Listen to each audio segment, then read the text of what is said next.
বন্ধুরা, গত পর্বে আমরা দেখেছি সফলতার চূড়ায় পৌঁছানো অনিমেষের জীবনে হঠাৎ করেই এসে হাজির হয়েছে তার অতীত আর মায়ের প্রতি তার দায়িত্ববোধের এক কঠিন দ্বন্দ্ব। শ্রাবন্তী না বোঝা আর অনিমেষের মানসিক টানাপোড়েনের মাঝেই মোড় নেয় গল্পটি। আজ শুনব তার পরের অংশ, ঋণের দ্বিতীয় পর্ব। শ্রাবন্তী চলে যাওয়ার পর বাড়িটার ভেতরটা যেন হঠাৎ করেই মরে গেল। 14 তলার এই বিলাসবহুল ফ্ল্যাটে এখন শুধু শূন্যতার আনাগোনা। শ্রাবন্তীর সেই সুগন্ধি পারফিউমে ঘ্রাণ তখনও ঘরের কোণে কোণে লেগে আছে, কিন্তু মানুষটা নেই। অনিমেষ ডাইনিং টেবিলে একা বসেছিল। সামনে প্লেটে রাখা খাবারগুলো ঠান্ডা হয়ে পাথর হয়ে গেছে। সকাল থেকে একটা অদ্ভুত নিস্তব্ধতা পুরো বাড়িটাকে গ্রাস করে রেখেছে। শ্রাবন্তী যে চলে গেছে, এটা যেন অনিমেষের অবচেতন মন কিছুতেই মেনে নিতে পারছে না। সে এখনো আশা করছে ড্রয়িং রুমের ওই দরজাটা খুলে শ্রাবন্তী হাসি মুখে ভেতরে আসবে, হয়তো বলবে, সবাই একটু রেগে গেলে এমনটা করে, চলো কফি খাওয়া যাক। না, কিন্তু কোনো শব্দ নেই। অনিমেষের মা নিজের ঘর থেকে ধীরে ধীরে বেরিয়ে এলেন। অনিমেষকে একা বসে থাকতে দেখে তিনি কিছুটা থমকে গেলেন। মায়ের চোখে দুশ্চিন্তা স্পষ্ট। তিনি অনিমেষের মাথায় হাত রেখে মৃদুস্বরে জিজ্ঞেস করলেন, অনিমেষ, তুই তো এখন কিছু খাসনি? অনিমেষ তার মায়ের চোখের দিকে তাকাতে পারছিল না। সে জানত শ্রাবন্তী চলে যাওয়ার পেছনে মাই হলেন মূল কারণ। অনিমেষ জোর করে একটা হাসি ফুটিয়ে বলল, খেয়ে নেব মা, তুমি কেন উঠে এলে? তোমার তখন বিশ্রাম নেওয়ার সময়। মা একটু দীর্ঘশ্বাস ফেললেন। তিনি জানেন সব। তিনি তার ঘরের দরজার চৌকাঠে দাঁড়িয়ে বললেন,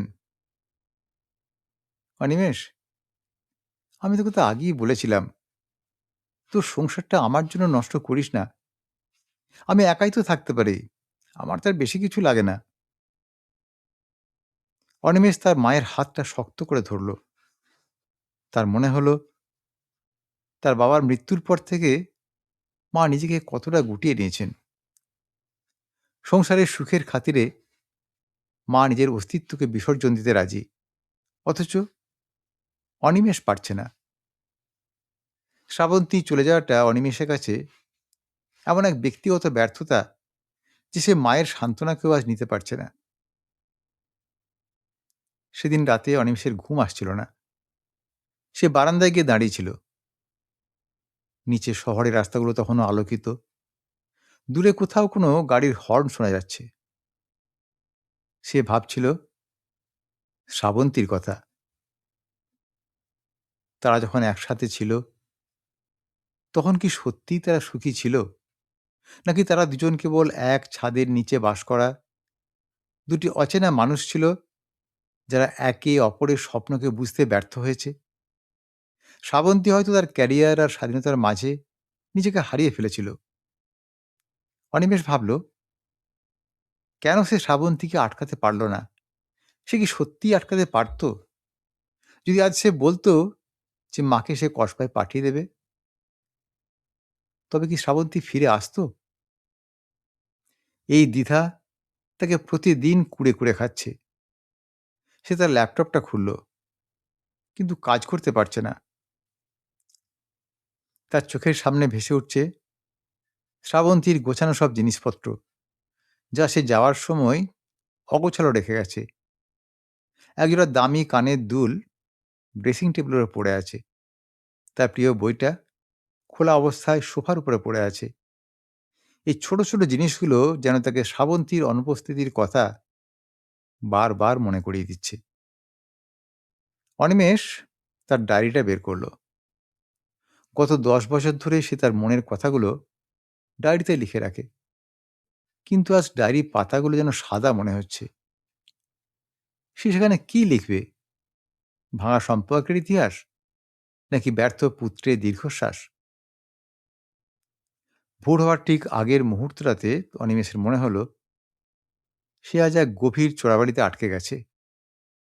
এক পাশে তার জীবনের শ্রেষ্ঠ ভালোবাসা, অন্য পাশে তার জীবনের পরম আশ্রয় মা। এই দুইয়ের দ্বন্দ্বে সে যেন নিজে পিষ্ট হয়ে যাচ্ছে।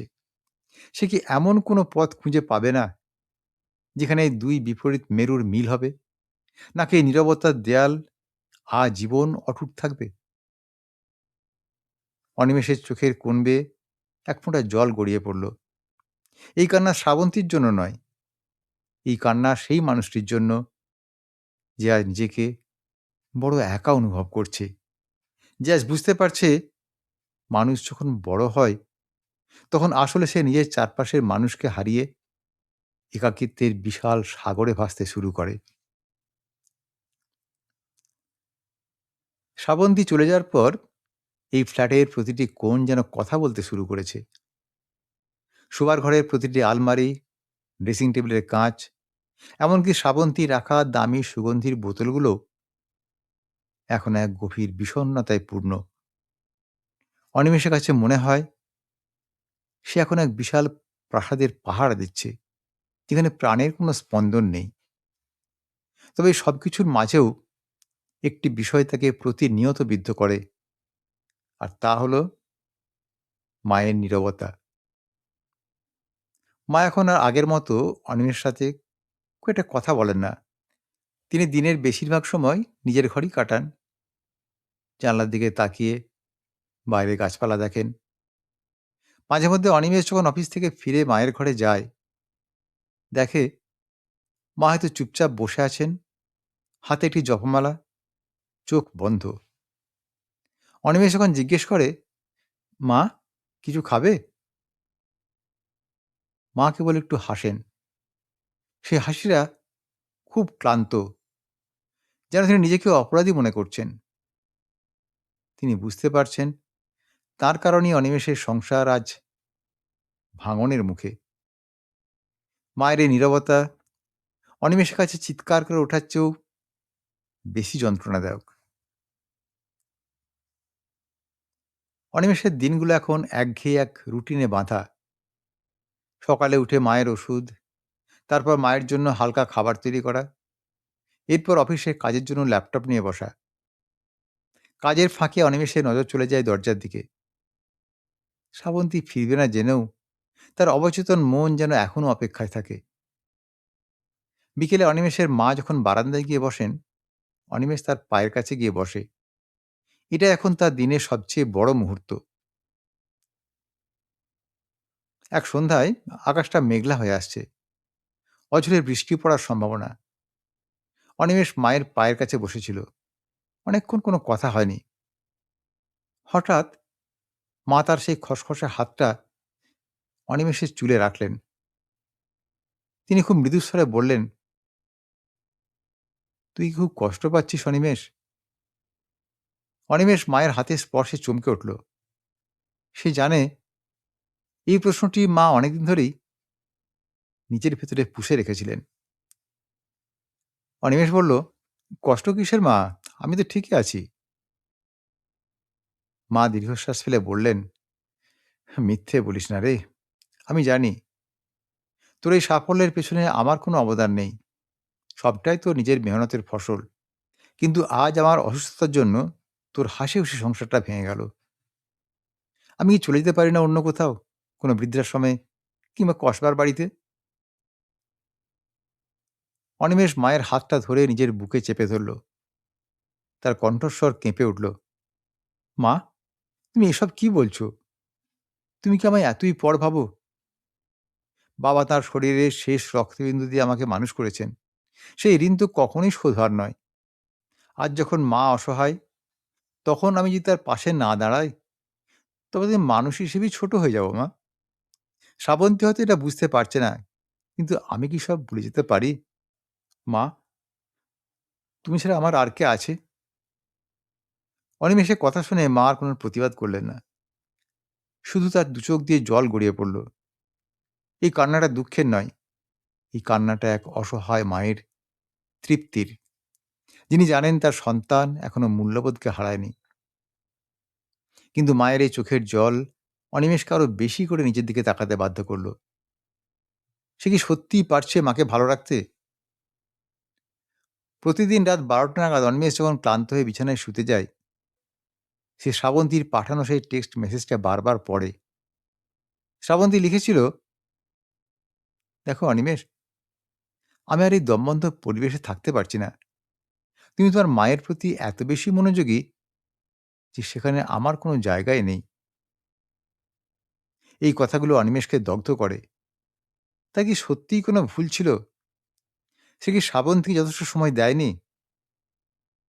শ্রাবন্তী চেয়েছিল এক ঝলমলে জীবন, যেখানে সম্পর্কের জটিলতা থাকবে না।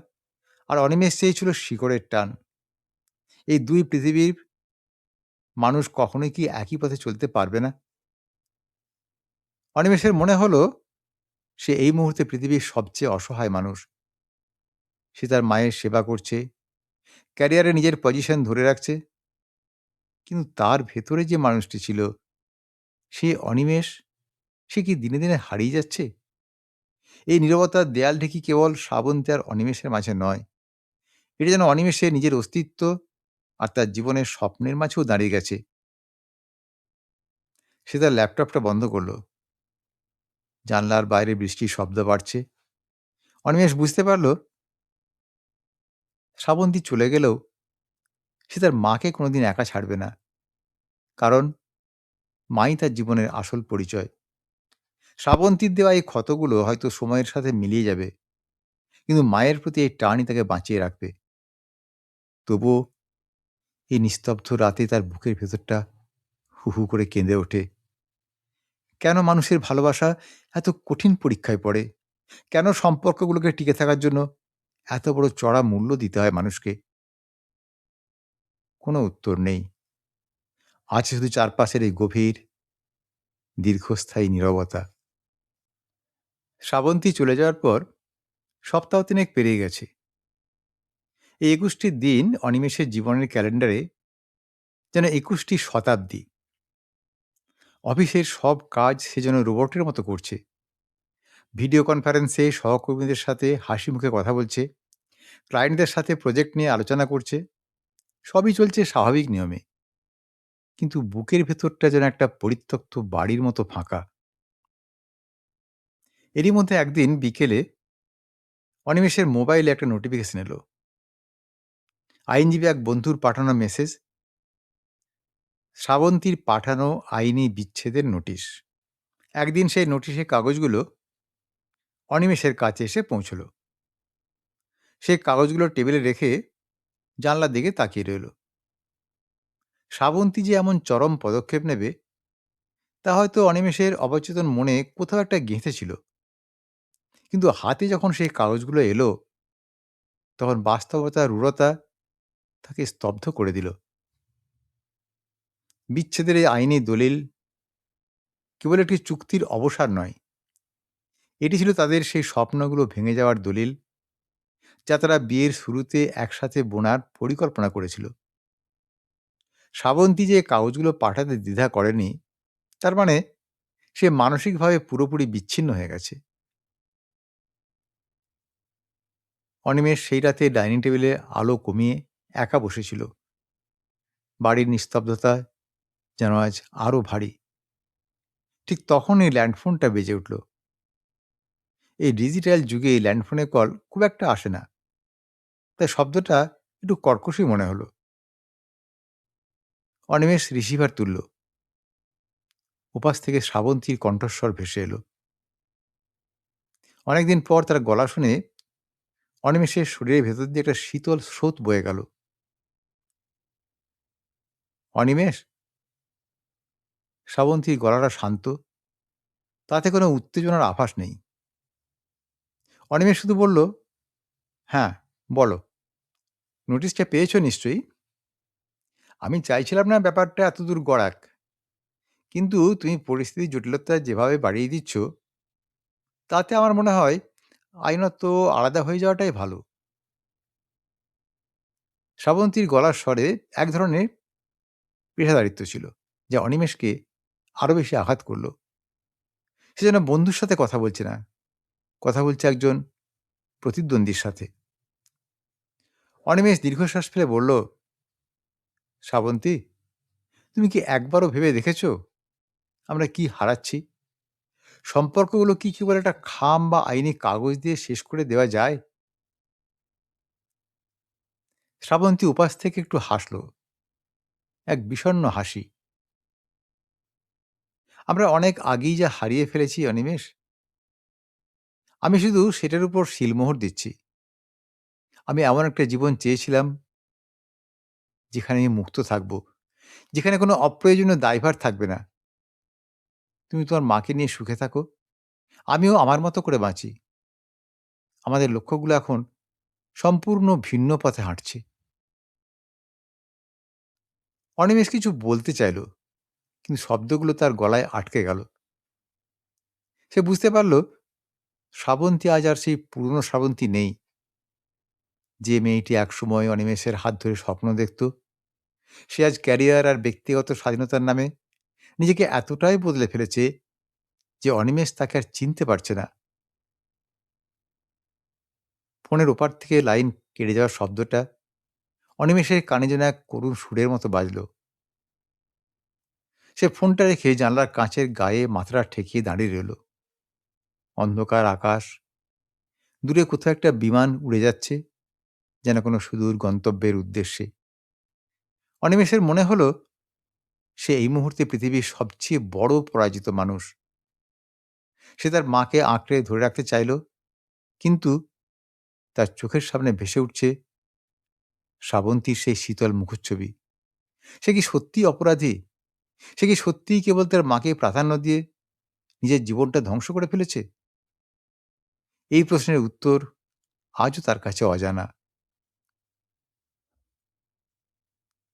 শ্রাবন্তীর এই চূড়ান্ত সিদ্ধান্তের পর অনিমেষের জীবনের ছন্দ যেন পুরোপুরি বদলে গেল। সে বুঝতে পারল শ্রাবন্তী আর কোনোদিন ফিরবে না। এই উপলব্ধিটা তার ভেতরে এক অদ্ভুত শূন্যতা তৈরি করল। কিন্তু অদ্ভুতভাবে সেই শূন্যতার মাঝে সে এক ধরনের মুক্তিও বোধ করছিল। সে আর কাউকে খুশি করার অভিনয় করবে না। সে তার নিজের অস্তিত্বের সাথেই লড়াই চালিয়ে যাবে। মা আজ ঘরের ভেতরে শান্তিতে ঘুমোচ্ছেন। তার শরীরে হয়তো এখন কিছুটা আরাম আছে। অনিমেষ ডাইনিং টেবিলের উপরে থাকা আইনি কাগজগুলোর দিকে তাকিয়ে রইল। এগুলো এখন কেবল কাগজ নয়, এগুলো তার অতীতের সমাপ্তি এবং এক অজানা ভবিষ্যতের সূচনা। সে সেই কাগজগুলো গুছিয়ে ড্রয়ারে রেখে দিল।